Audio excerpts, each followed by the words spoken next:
My name is Donna Fiesel, and I'm your host of The Edge on IC Radio, your source for news and entertainment. You can also find us on television, channel 182 on Charter Communications, that's in North Alabama.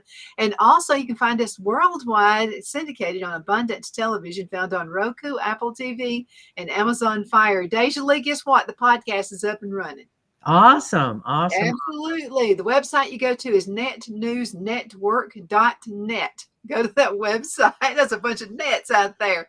And you know what? There's some really awesome talk show hosts on there. I think there are probably about 8 talk show hosts, and it's growing. So it's a big network of podcasters.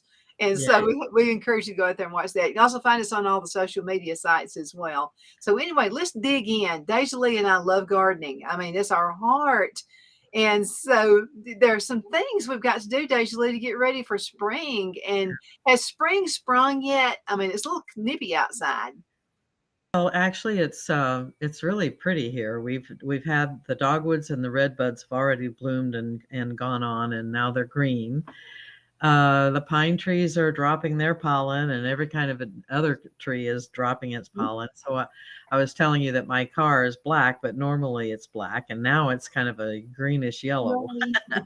Hopefully, I can last long enough to not have to wash it between now and the end of this pollen drop. But it's blooming. Everything is blooming. My garden is really doing well. My peas are up and they're about 3 feet tall and climbing and doing wonderful. And my potatoes are huge, and just lots of things are coming up and growing. And I'm just really grateful that the weather is now changed, because it's going to stay warm for a while, hopefully, and not get too hot, so. Well, DeJoly and I really into natural things, natural products, and just had a segment about frankincense oil. This is the best thing I have tried for my asthma. And so, especially this time of the year, because I like being outside just like you do. Yeah. And oh my goodness, I feel like I can't wear a mask. I smother in them. So I have to just, do what I can. But you are really, again, you're very successful in your gardening. And so I thought we should start a segment on how to get ready. What do you need to do to get ready in spring for your garden? Well, one of the first things that you have to do is I sit during the winter and I watch where the sun is on my property and see where I can things that need shade and other things that need full sun. I also, that's kind of like planning where things are going to be, because every year I change it so that some of the dirt gets used differently and the nutrients stay in the dirt, the soil. And I move my containers around so that more sun, I put them in a better place, because just knowing where the sun lands on my garden is real important. And so I'll do that. So the first thing I do is I try to plan based on where the sun is going to be for what I want to plant.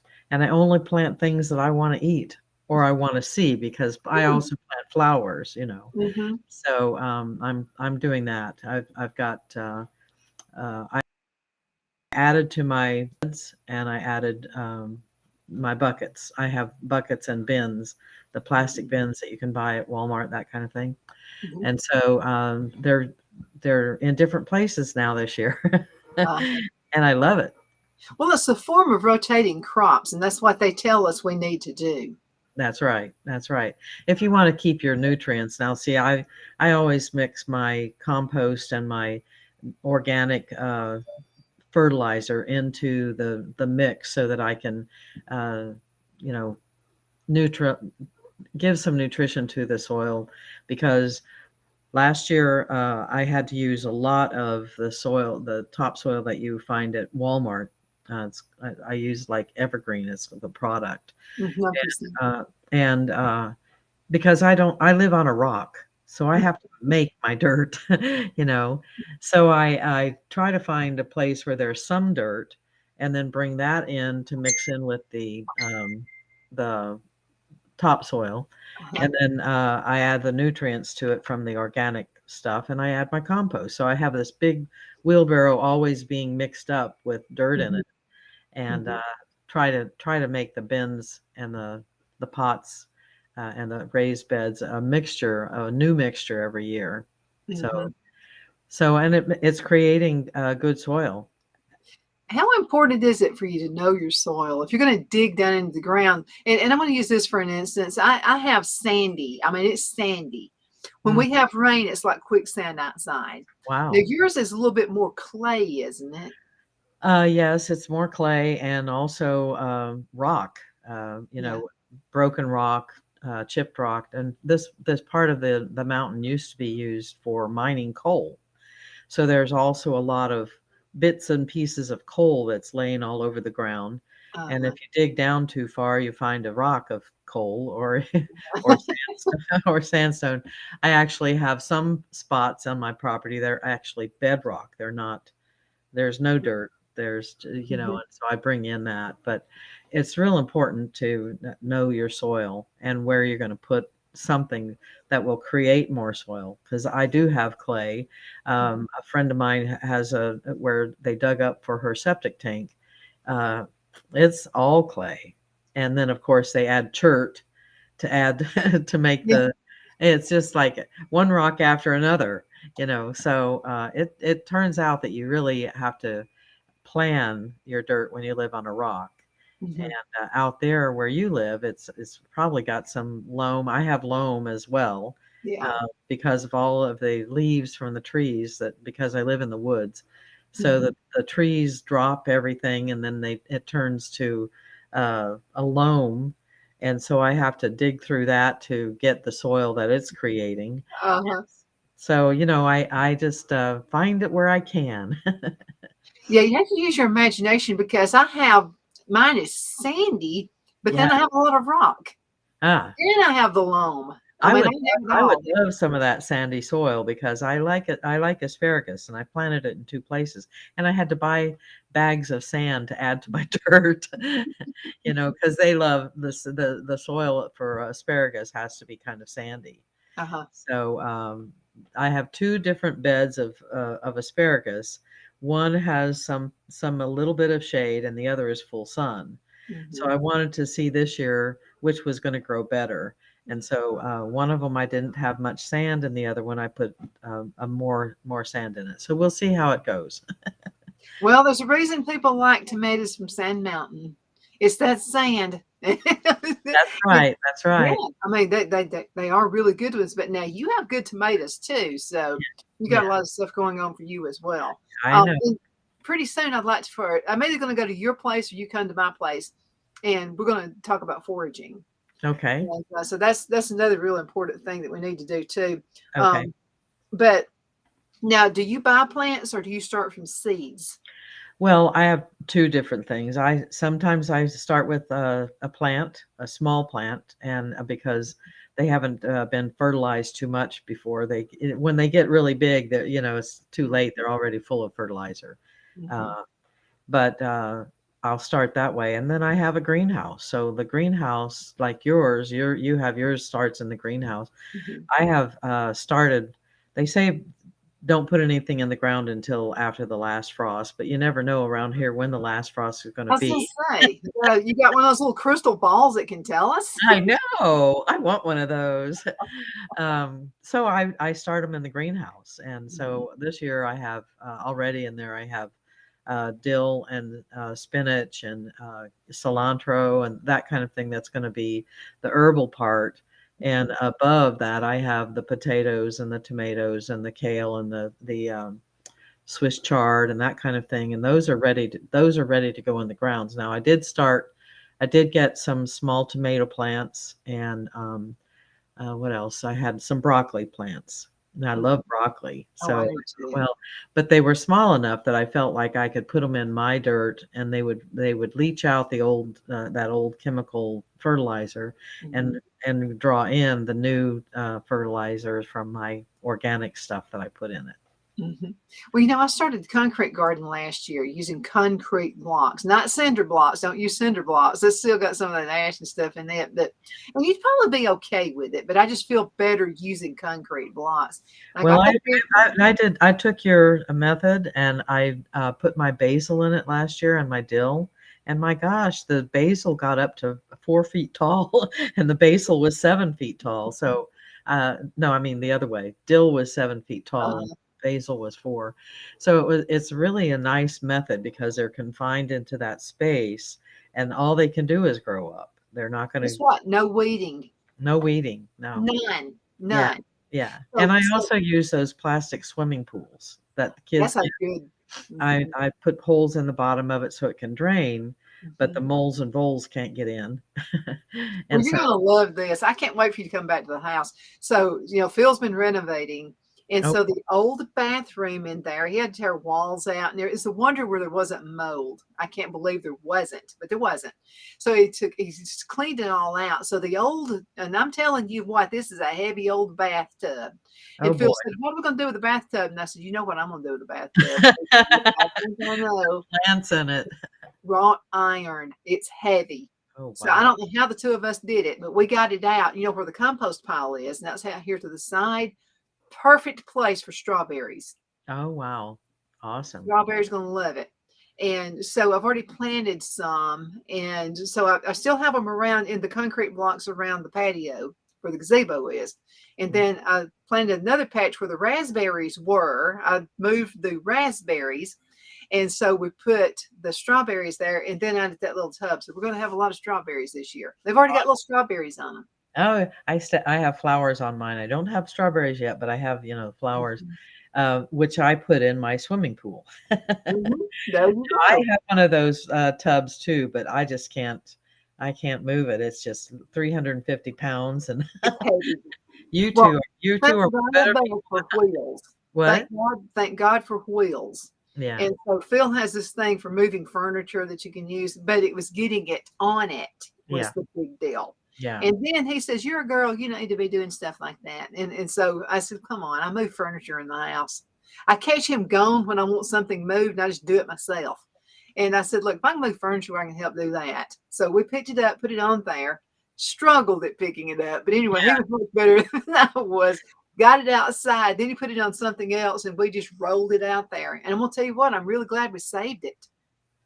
It's perfect, and it's those older tubs were longer. They're big, I you know, know. mine is gorgeous, but, I'm gonna have to have a bobcat to move it. Well, I was Phil's bobcat, and so anyway, Hey, so that's easy. your next birthday present. And yeah. Oh, and that reminds me, my chipper.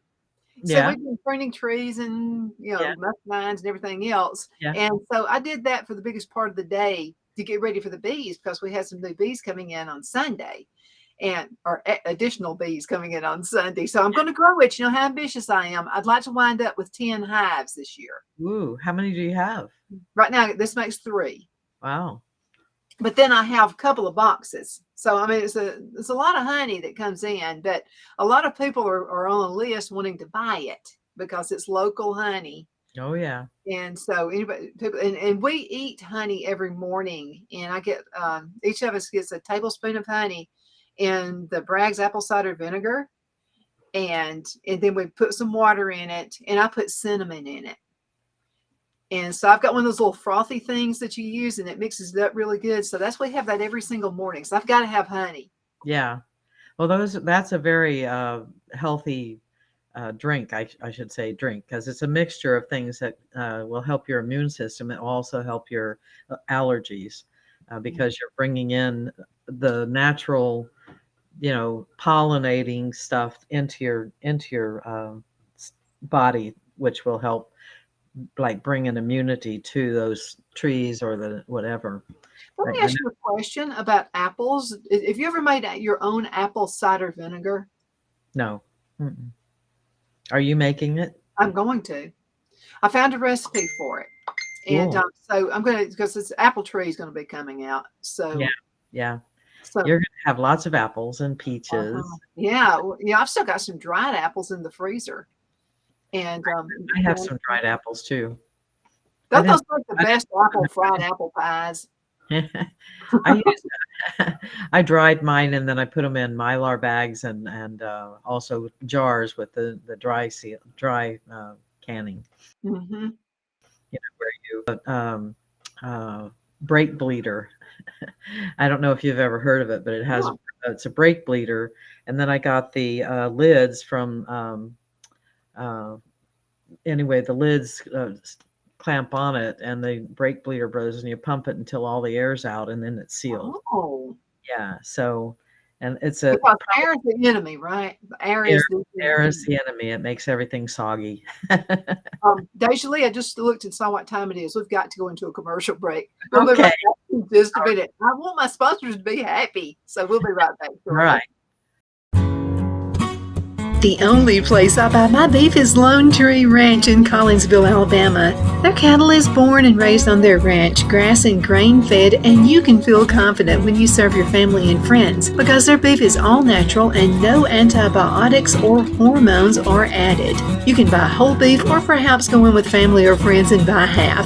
Their customer service is number one as they take care of the delivery to their local processor and can deliver to your home for a small added fee. They also offer herd replacement heifers. I always call Lone Tree Ranch in Collinsville, Alabama for my beef specialty recipes and cookouts, and you can too. Food shortages are increasing, so buy local by calling 256-523-6462. That's 256-523-6462.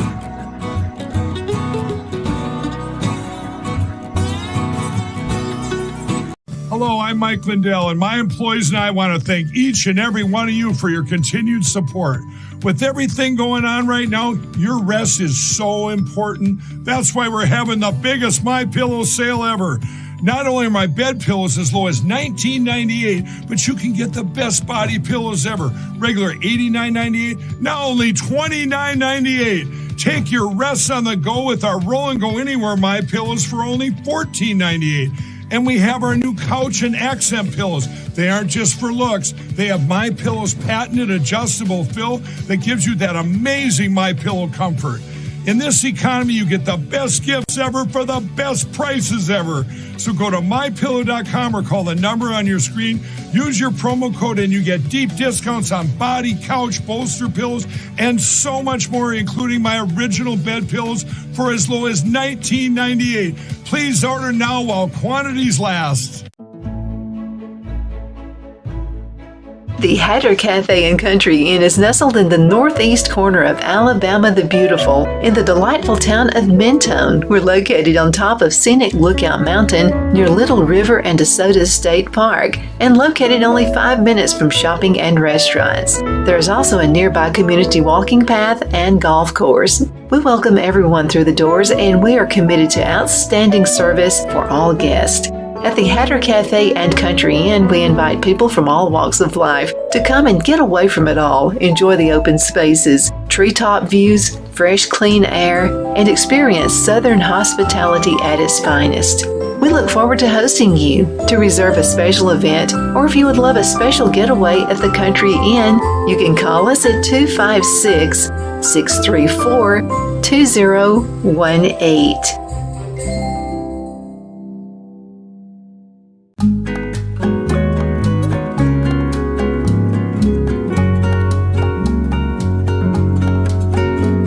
At Lamone's Mexican Restaurant, located in Henniger, Alabama, and voted Best Mexican Restaurant of DeKalb County, Alabama 2020, we're here to serve you with authentic Mexican cuisine. Order easily online by going to lamonsmex.com or call 256-657-3999 to place your order. We're open Sunday through Thursday 11 a.m. to 9 p.m. and Friday and Saturday 11 a.m. to 10 p.m. Whether you're celebrating a cozy date night for two or a celebration for a crowd, at Lamone's you'll love our atmosphere and friendly servers. Thank you for dining with Lamone's Mexican Restaurant.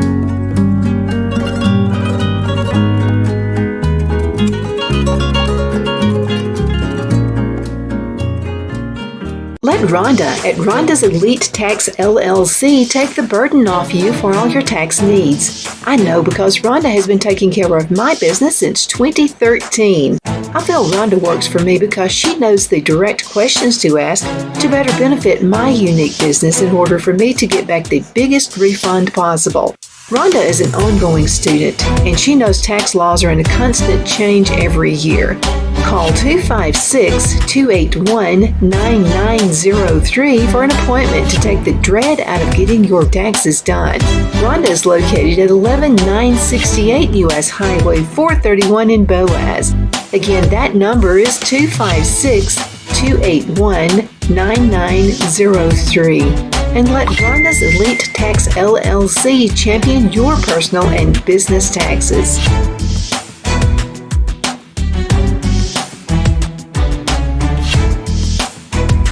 Good afternoon. My name is Donna Fiesel. Welcome back to The Edge on IC Radio, your source for news and entertainment. You can find us on television, channel 182, on Charter Communications and Abundance Television. We are syndicated worldwide. You can find us on Roku, Apple TV, and Amazon Fire. And make sure you check out that podcast right down there, netnewsnetwork.net. We are syndicated there as well. And make sure you check that out. There's a lot of awesome talk show hosts on, and they will tell you the truth, even if it hurts your feelings. They don't care. They'll tell you the truth. So I like to be around truthful people. Absolutely. I got one with me right now. DeJoly, before we get started back, you are an author and a speaker. You do speaking engagements and that kind of thing. How can folks get in contact with you? Well, we're talking a lot about gardening, but I want you to be sure to make your audience know that my books are not about gardening, although someday they may be. You should. It's basically how to find a life after trauma and abuse. You can find my books on Amazon.com, and my name is DeJoly LaBrier.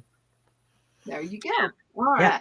We're talking about gardening, and I'm just happy when I can be outside in the sunshine. I just love. Like my son used to say, sunshine. Sunshine, yeah. And today's a perfect day for it. I was out early because it was just so gorgeous. And of course, I had a jacket on at first, but now I'm I got to get out. You must have a jacket on. Absolutely. I was beginning to wonder if we were ever going to have a spring. Oh. I mean, now there are flowers out there. We have bees. We're beekeepers and that kind of thing. So if you come out here, Phil is so aggravated at me because I said, I don't cut the grass yet, please. We got these new bees coming in, and we got all these flowers, little wildflowers in the yard. And so he said, well, I'll just use my knee for a gauge. I'll get up there. When it gets up to my knee, I'll cut the grass. How about that? There you go. That's right. I think I'm pretty tired of it. I have some areas now that are just about up to my knees, so I'm going to have to.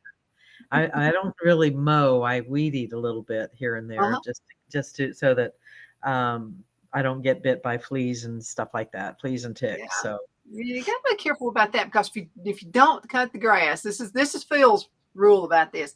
If we don't cut the grass, we're going to create more insect issues. That's right.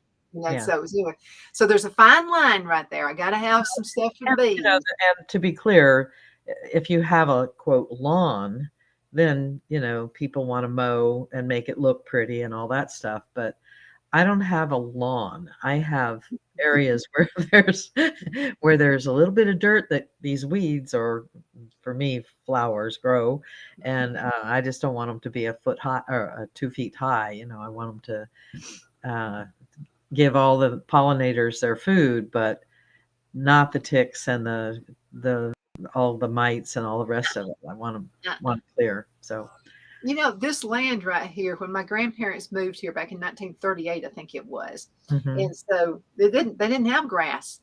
It was, and I said, well, what'd you do when it rained? And my granddad said, wore rubber boots.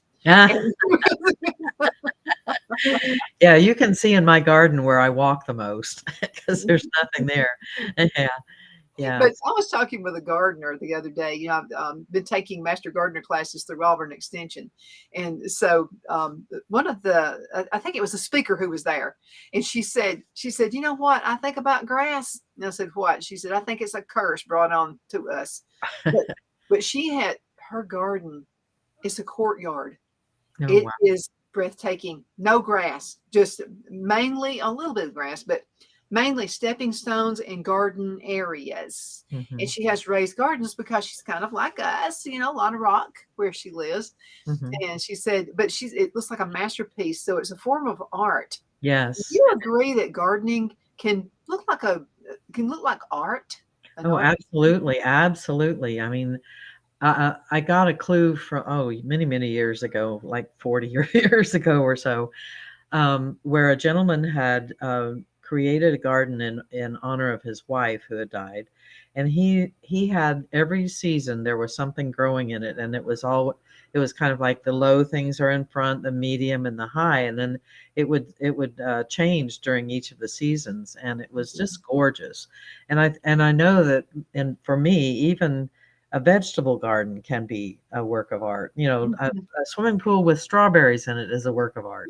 So, yeah, I think we're both creative, and we can make things beautiful even if we eat them every day. Mhm. Yeah. I love yard art. And so, now my big thing is saving tin cans and cola cans and that kind of thing. So I've been making flowers, look like flowers, out of tin cans. Oh my And goodness. so, yeah. And now my granddad back in the day would have these pie tins, and he would put string or whatever, and it would keep the birds and things away from his garden. And he would Right. set up a fun. Well, I'm making flowers out of these, and it's pretty. It looks better than a pie tin hanging. I'm making you some. So, Oh, that yeah. would be so cute. I would Right. love that. I would love And that. so I've got that old greenhouse that I have that I had the tomatoes last year. Well, I put something else out there now, but it has this long bar all the way across. So I made some of those. They look like sunflowers. And so Oh, I've made some of those. They're yellow and have a little bit of red around the edges, and then the black or the brown in the middle. uh-huh. And so I hung those up on floral wire. And so they're just kind of dangling out there. And it's just a creative way to keep the birds off of your food. Oh, that would be nice. I would like that. It's gonna work. What I did, I have a fence around mine because I have a dog that I don't want to wander, and I don't want the deer to come in because I have a lot of deer around here. So I put a fence up, and I put surveyor tape about every third or 3 or 4 feet, so that all along the fence there's something fluttering that's colorful. Oh, And then yeah, I went to the Dollar Tree and got pinwheels, so I have pinwheels about every 8 feet. perfect. So, but they're getting worn out, so I need some new sunflowers. Well, we're going to do that. And I'll have to tell you something else. Another time when you come over, it's going to have to be pretty soon, because we're going to get daffodils, and we're going to make our own daffodil honey. Ooh, how's that? How do you make daffodil? Daffodil. You'll find out when you come back here. Okay, all right. Well, maybe next time I'll be able to do that on the Yeah, next. we're going to make some daffodil honey. Okay, Basically, we're going to have to call it a day. Thank you so much for being on the show. you're welcome. I Always appreciate fun. it. There's I never appreciate enough time. I'm going to whine about that. There's never enough time. I know. My name is Donna. Thank you so much. Yeah, I'm your host. I'm your Thank you. host of Thank The Edge on IC Radio, your source for news and entertainment. You can find us on television, channel 182, Chartered Communications, and Abundance Television, syndicated worldwide with Roku, Apple TV, Amazon Fire. Check out that podcast, netnewsnetwork.com. DeJoly, thank you so much for being on the show. Thank you for having me. Bye, everybody. See y'all later. Bye. Donna's Designs offers a line of handmade memorial, wedding, and keepsake jewelry that launched back in 1970. I'm a self-trained jewelry designer, and I will work closely with you to create unique designs you can love and treasure for years to come. Whether that be flowers that were used in a funeral arrangement or stones you found on the beach at a memorable trip, call me at 256-659-4319, and let's think of the possibilities.